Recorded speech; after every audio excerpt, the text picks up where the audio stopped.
Ever wonder what you'd look like as a cartoon? Today I'm going to show you how to make it happen in Apple Motion. Hey guys, this is going to be a fun one today. We're going to be cartooning ourselves entirely in Apple Motion. I'm not bringing in any outside elements for this project. We're going to be drawing all of it in Motion and animating it all in Motion using the shape tools and the Bezier tool. Did I say that right? You guys are always on me about how I say Bezier. I think I have it right. Let me know in the comments. We're going to be using the camera for this project, anchor points, and behaviors. Did you catch my session at the Final Cut Global Summit about behaviors? I had a lot of fun doing that. Let me know if you were at that session by giving this video a thumbs up or letting me know what you thought of it in the comments. This is going to be a great one today. I'm super excited. Let's just dive right into Apple Motion and start drawing.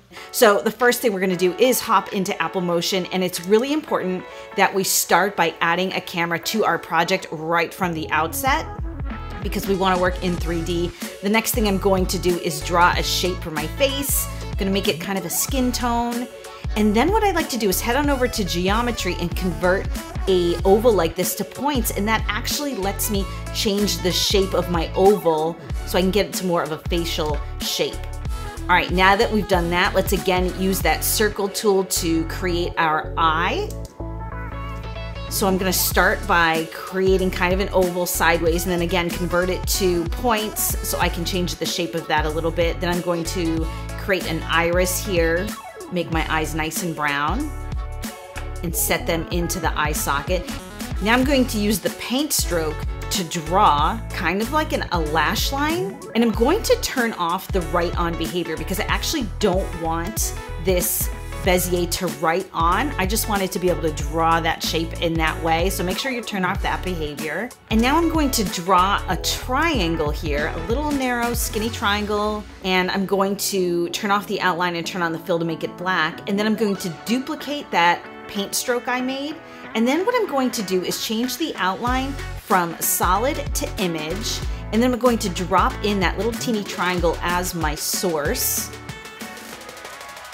And watch what happens. Now I have created eyelashes. I'm just gonna kind of fine tune the eyelashes here in terms of the spacing and the position.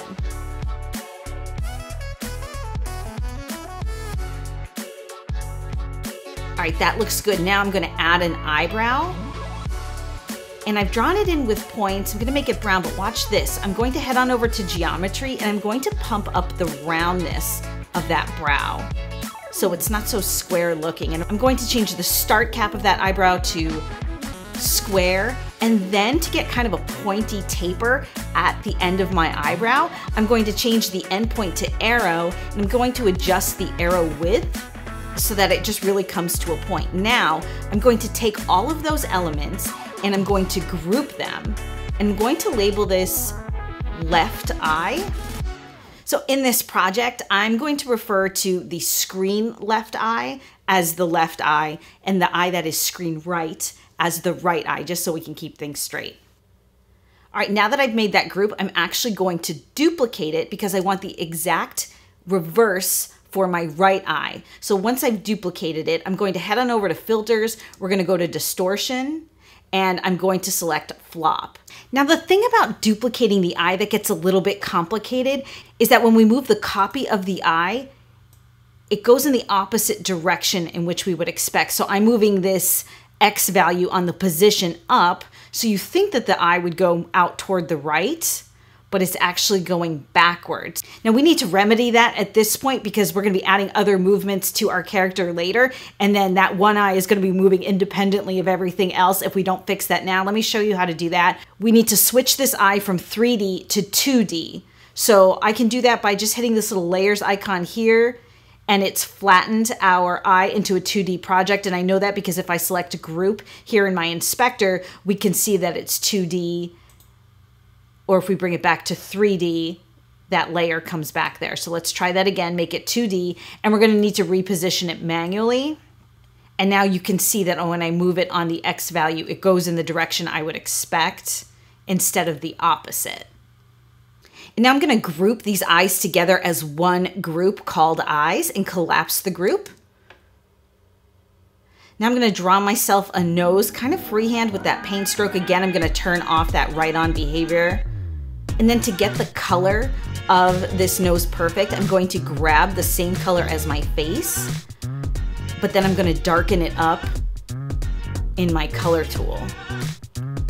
Okay, now we're going to freehand draw the lips. We need the lips to be two separate elements, top lip and bottom lip, for when we make this character talk later. So again, I'm going to use my Bezier tool. I'm going to draw myself some lips. And again, I'm going to use the roundness under the geometry tab to kind of round these out. And then I'm going to zoom in to sort of fine tune. Now I'm going to duplicate that top lip and I'm going to reshape it into the shape of a bottom lip. I want to make sure I turn up the corners of my mouth here so it looks like I'm smiling. All right, now again, I'm gonna go back and adjust the placement of these facial features in relation to each other. All right, now it's the time to draw in our hair, and we're gonna do this in a few separate pieces to kind of help us with our animation. So again, I'm using the Bezier tool to make sort of a rough drawing. And then I'm going to go in and fine tune by editing my points. And again, a little cheat that's sort of a shortcut is to kind of get your rough shape in there and then dial up that roundness so it just looks a little more fluid. And I'm going to change the color. And now I'm going to go back in and start a new Bezier, and I'm going to give myself some bangs. And now what I'm going to do is make them a slightly different color than the rest of my hair so they stand out on their own. And I've added a drop shadow to give it some dimension.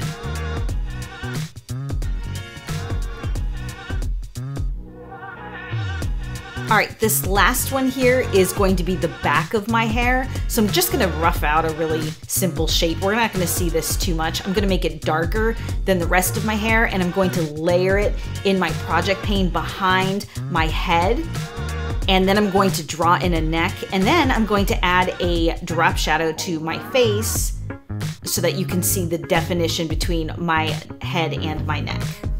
So now at this point, we want to create another subgroup in our face group. We want to group the circle that is the face, the nose, the lips, the eyes, the front pieces of the hair, which would include the bangs. That all needs to be in one group because later down the road, we're going to be animating this face on the neck point, and we don't want to move the neck. We want to be able to move everything from here up independently. So we want to make sure that we create that group as well.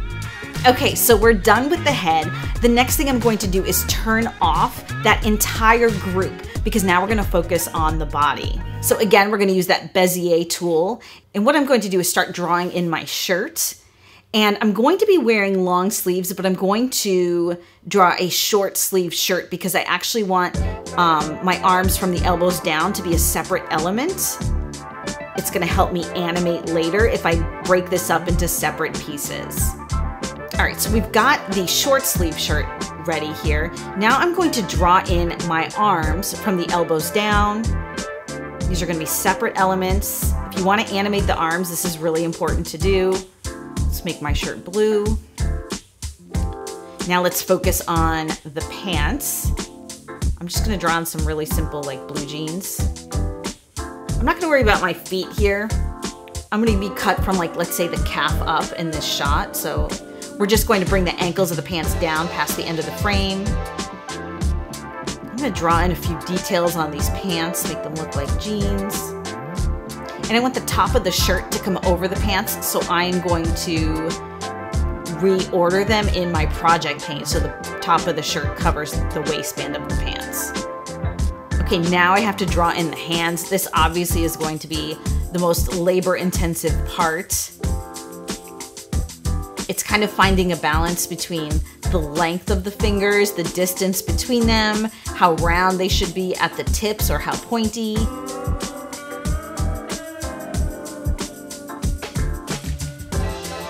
These are something you could easily source online if you needed to, but like I said, I like to do everything in Apple Motion.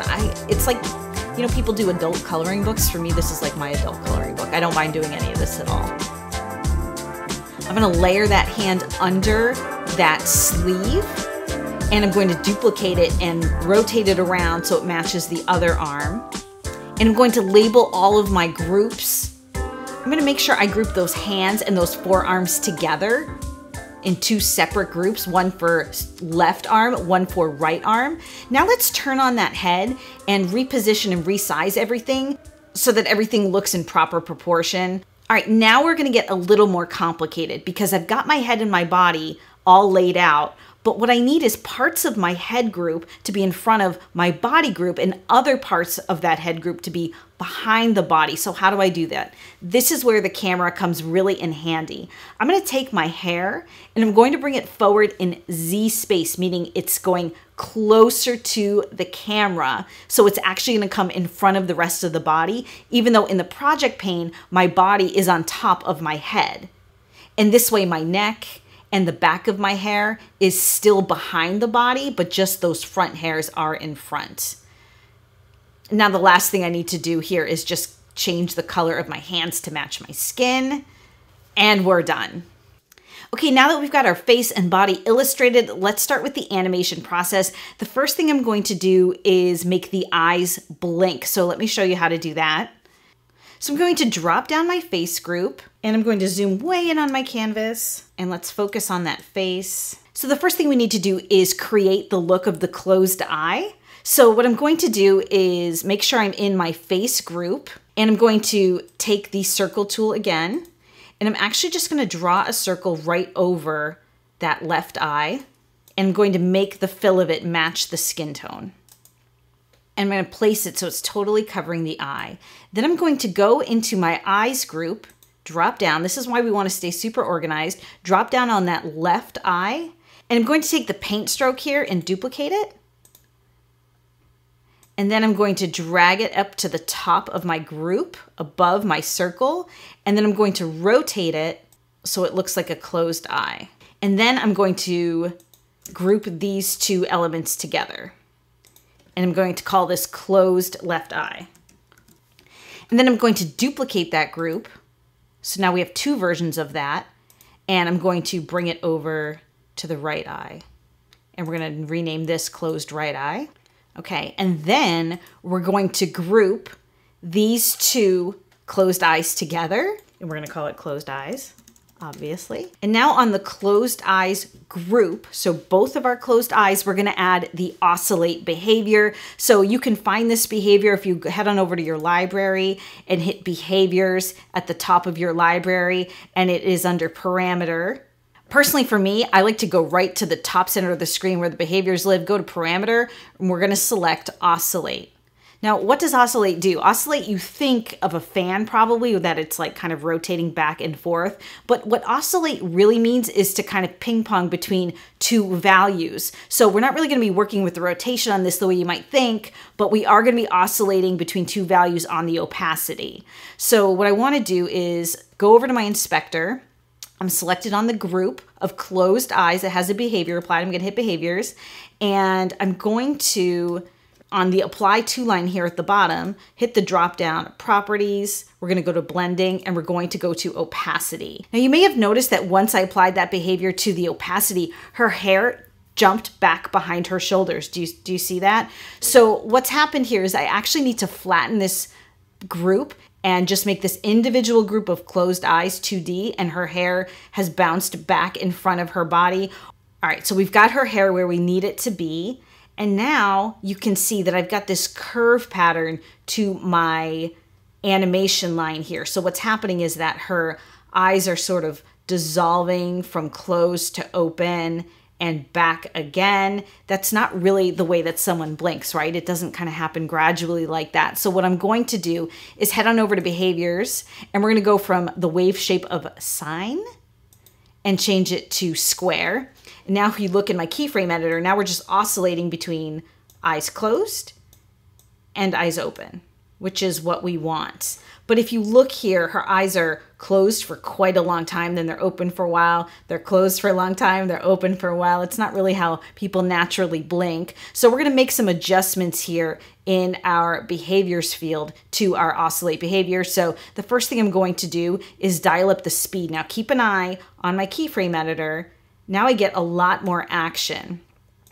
So now we're oscillating much faster between eyes closed and open. But people don't blink constantly at a constant rate, right? They have their eyes open for a little while, and then when they need to, they blink maybe twice. So what we're going to do is change the phase and start and end offset to get our blinks where we want them. Now let's just pay attention to what's happening here. When our line is here at the top, her eyes are closed, and when the line jumps to the bottom in our square pattern, they are open. So what we want is to, like, let's say, I don't know, a couple seconds in, we want her eyes to be open for that whole duration. So we want this line here to be at the bottom, and then we want a couple blinks, and then we want them to stay open again. So I'm just going to play with the phase, start, and end values here. So first I'm going to play with the start offset and give us some time where nothing's happening yet in our behavior. And then I'm going to change the phase so that she actually starts with her eyes open. See this? Open, and then blink, and then blink. And now let's play with the end offset to stop the blinking pattern. And we're just going to keep pumping up this value until the line is at the bottom. There we go. So now she's open, blink, blink, and then open again. And then if I want another set of blinks later down the animation down here, I'm just going to select this purple bar that represents our behavior down here in the timeline, right click, duplicate, and slide it down. So I've got another couple blinks here. Okay, so now that we've got the blinking under control, let's get her head moving a little bit. Remember that group we created that just included like the face, the nose, the lips, the eyes, and the hair, and it did not include the neck? We're gonna take that group and rotate it on the Z-axis so her head kind of bobbles around a little bit, but first we need to change the anchor point. Now, if you're not familiar with anchor points, let me just give you a quick demonstration on this right now. I'm going to select my anchor point tool here in my tool menu. Let's show the overlays. And this is our anchor point, this little blue dot here that's kind of in the center of her bottom lip. Now, if I rotate on the Z-axis, you can see what it does. She's sort of rotating down here from her lip. I actually want to change the rotation point to down here so it's more like coming from her neck. You see that? That's kind of where the natural joint is. So that's where we need our anchor point to be for this particular animation down here at the joint of her neck. And now we need to add a behavior to get that head to kind of bobble around. So we're gonna head on up to behaviors, make sure we're on the group that includes the hair and all the facial features and the face, but not the neck. Behaviors, we're going to go to parameter and we're going to select randomize. And the randomized behavior creates random motion to whatever parameter you ask it to. So in this case, we're gonna go to the apply to line. We're gonna go to 2, properties, transform, rotation, and then select Z. You can see down here in my keyframe editor that we've got a lot of wild lines here. We want something that's much more subtle. So I'm gonna turn down the noisiness and we're gonna turn down the frequency. So it's just a lot softer looking. You can see down here in our waveforms, we're getting a much more subtle motion, which is definitely what we want. All right, now that we've got our head bopping back and forth, I want to add some motion to those bangs too. I kind of want them to move like, almost like they're floating in air as she's moving her head. So what we're going to do is find those bangs. We want to go back and make sure that our anchor point is set to like kind of the top corner of her bangs. We're going to head on up to behaviors, parameter, and hit link. And now we've got this link behavior here. And I actually want to link the motion of her bangs to the motion of her entire head. So we've got this source field here. It's asking us what source do we want to reference with this movement. And I'm going to select the group that encapsulates her face and her facial features and the rest of her hair and drop it into that field. Now we want to head down to target parameters. We're going to go to properties, transform, rotation, and Z. Now we're going to go up to compatible parameters. We're going to drop down properties, transform, rotation, and Z here. And then let's just play with these values.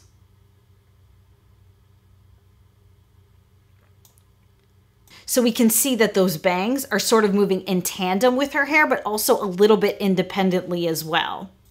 And now let's move those arms a little bit. So again, with the arms, we're going to have to change the anchor points. So let's close up our face group here in our project pane so we can stay organized. Drop down the body, drop down shirt.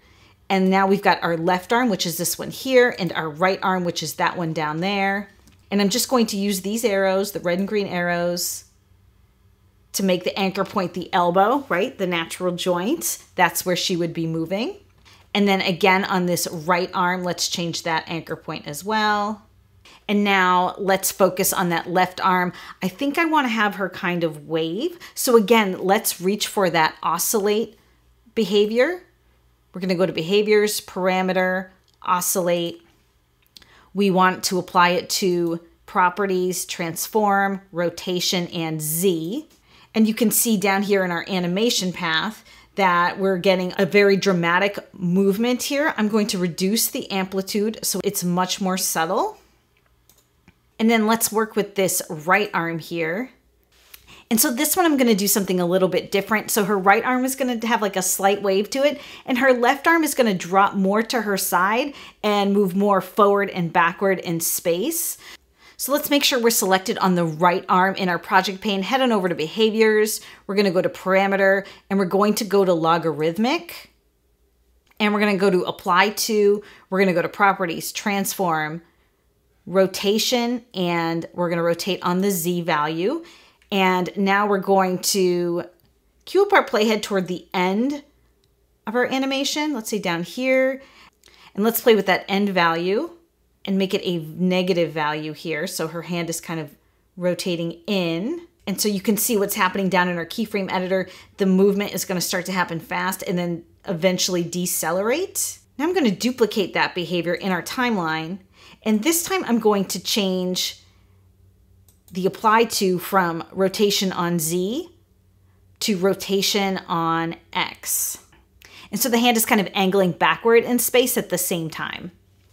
Okay, now that we've got her arms moving and her head bopping around, let's sync up her lips with our voiceover. This is probably one of my favorite behaviors in Apple Motion. So what we first need to do is bring in our voiceover for what she's going to say. I'm just going to drag it from my folder here. It's just an MP3 file, and I'm going to drop it into my project. And if I want to see it here in my timeline, I just need to click on this little speaker icon, and now I can see my voiceover. And let's head back to our layers and focus on these lips. So let me close up the body, open up the face, and let's select that top lip. I'm going to have it selected in my project pane, go up to behaviors, parameter, and let's select audio. Now it's asking me what audio source do I want to use to create this behavior. So I am going to hit this drop down next to 2. I'm going to hit cartoon voiceover. That's what I called my audio. And we want to apply the movement to the properties, transform, position, and now on the Y position, because we want that upper lip to move up and down as she's talking. So let's zoom in tight into our canvas here to show you. I'm just going to have my audio behavior align with the length of my voiceover.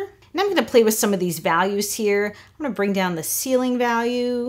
And I'm going to bring up the scale. That's how much motion we're going to get. Ever wonder what you'd look like as a cartoon? Today I'm going to show you how to make it happen in Apple Motion. And now let's copy that behavior, copy, and let's paste it onto our bottom lip. But this time we're going to make the scale a negative number because we want that bottom lip to move downward, right? So now we've got the inverse of that motion. Ever wonder what you'd look like as a cartoon? Today I'm going to show you how to make it happen in Apple Motion. All right, so that does it for our character animation. I'm just going to draw in a background for her real quick, and then we're going to add a camera move. So I'm going to turn off my character entirely so I can just focus right on this background.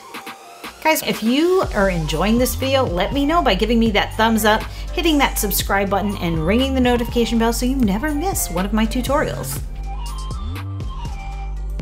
All right, I'm going to take this entire group of the background and scale it way up as one unit and then bring it back in Z space. And then let's turn on our character. And let's add a camera move. So I'm gonna select the camera at the top of our project pane, cue up my playhead to the very beginning of my animation. Let's add a keyframe on scale and then jump toward the end of our animation. And I'm gonna make another keyframe on scale and I'm gonna zoom in by reducing that scale. And there it is. Let's take a look at our finished animation. Ever wonder what you'd look like as a cartoon? Today I'm going to show you how to make it happen in Apple Motion. All right, guys, there you have your finished animation. If you replicate this tutorial, link to your video below. I can't wait to see what you guys look like as cartoons. Thank you so much for creating with me today. I picked out some other videos I think you might really enjoy. I'll see you again.